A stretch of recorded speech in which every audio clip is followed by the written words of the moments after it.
کے لیے گیا، اذان کی آواز آتی ہے حی علی الصلاۃ۔ گاؤں کا ایک آدمی ہے، وہ بیچارہ رکشہ چلاتا ہے، ٹیکسی چلاتا ہے، ای رکشہ چلاتا ہے، بیٹری والا رکشہ، شام تک محنت کر کے 100-200 روپے کما کر اپنے بیوی بچوں کو کھلاتا ہے۔ اذان کی آواز سن کر وہ پہلی صف میں جا کر بیٹھ گیا، سنت پڑھتا ہے، پہلی صف بھر جاتی ہے، 2 منٹ رہ جاتے ہیں جماعت میں، مولانا جرجیس مسجد میں جاتے ہیں، ان کو سب سے پچھلی والی صف میں جگہ ملتی ہے۔ اللہ کی قسم جرجیس صاحب لوگوں کی نظروں میں بہت مبارک ہیں، بہت بڑی ہستی مانے جاتے ہیں، بہت عزت کی نظروں سے دیکھے جاتے ہیں، لیکن جرجیس صاحب میں اتنی ہمت نہیں ہے کہ آگے صف میں کھڑے ہو کر اس غریب آدمی کو، اس رکشے والے سے یہ کہہ دیں کہ چلو تم پیچھے نماز پڑھ لو، مجھے آگے آ جانے دو۔ جرجیس صاحب کو یہ اتھارٹی قرآن نہیں دیتا ہے، یہ حدیث نہیں دیتی ہے کہ ہم کسی کو اگلی صف سے ہٹا کر پیچھے کر دیں۔ وہ الگ بات ہے کہ میری عزت و احترام میں وہ آدمی خود ہٹ جائے اور ہمیں اپنے آپ آگے کھڑا کر دے، وہ ایک الگ مسئلہ ہے، لیکن اگر وہ نہیں آنا چاہتا ہے، اگلی صف کا ثواب لینا چاہتا ہے، تو جرجیس صاحب کو پاور نہیں ہے کہ اس آدمی کو پیچھا کر دے۔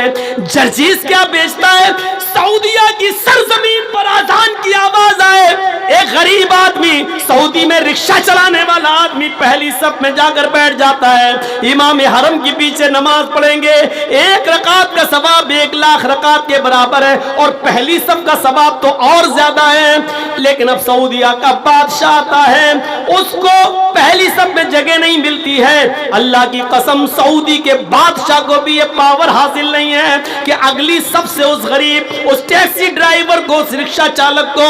آگے کی صف سے ہٹا کر پیچھے کھڑا کر کے خود آگے بڑھ جائے۔ سنو آئے سعودیہ کے بادشاہ، یہ تمہارے باپ کا گھر نہیں ہے جہاں تم اپنی من مانی چلاؤ، یہ غریب بندہ میرا ہے اور میرے گھر میں آیا ہے، میرے گھر سے اس کو اگلی صف سے دور کرنے کا پاور میں تمہیں نہیں دیتا۔ اپنے گھر میں نہ گھسنے دو، اپنی بلڈنگ میں نہ گھسنے دو، سڑک و چوراہے پر اس کو الگ تھلگ کر دو، وہاں تم مالک ہو، لیکن یہ میرے گھر میں آیا ہے، خانہ خدا میں آیا ہے، خانہ کعبہ میں آیا ہے، میرے گھر میں آیا ہے، غریب ہے تو کیا ہوا ہے، میری عبادت کے لیے آیا ہے۔ اے سعودی کے بادشاہ تجھے یہ پاور نہیں ہے کہ اس کو اگلی صف سے ہٹا کر پیچھے کھڑا کر دے۔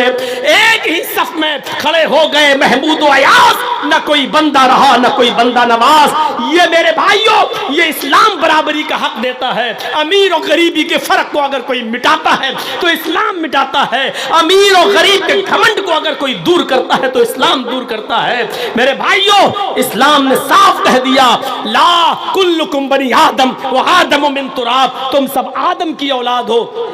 آدم مٹی سے پیدا ہوئے تھے، تم سب مٹی سے پیدا ہوئے ہو، اور لا فضل لعربی علی عجمی، کسی عرب کے رہنے والے کو غیر عرب پر کوئی فوقیت نہیں ہے، کسی غیر عرب کے رہنے والے کو عرب کے رہنے والے پر کوئی فوقیت نہیں ہے،